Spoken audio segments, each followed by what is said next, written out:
Assalomu alaykum, hurmatli tadbirkorlar. Sizlar bilan muntazam tarzda uchrashuvlar olib boryapmiz. Sizlarda bo'layotgan masalalar, takliflaringiz bo'lsa, har uchrashuvimizda eshitib borib, o'sha masalalarni hal qilishga harakat qilyapmiz. Bugun ham sizlar bilan uchrashuvimiz.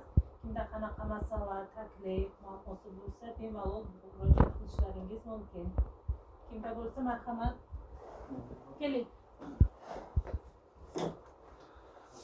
Assalomu alaykum, yaxshimisiz? Endi oilaviy bog'chamiz bor.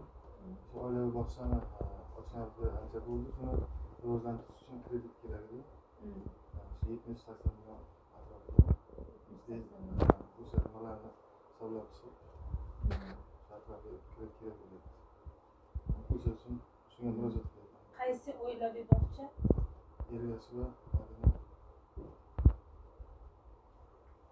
Mahmud qizim.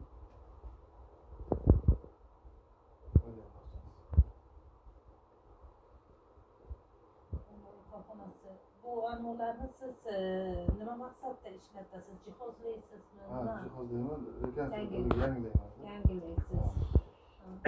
Hozir nechta ishchingiz bor? Yana maqsad bormi? Maqsad bor, keyin kengaytirib yana ishga olamiz. Yaxshi, 70 million so'm kredit kerak sizga.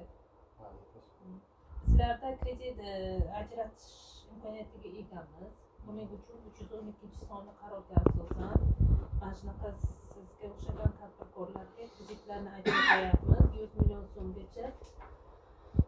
Siz bizlarga kerakli hujjatlarni olib keltirasiz. Hozir xodimlarimiz sizga tushuntirib beradi, yozib beradi.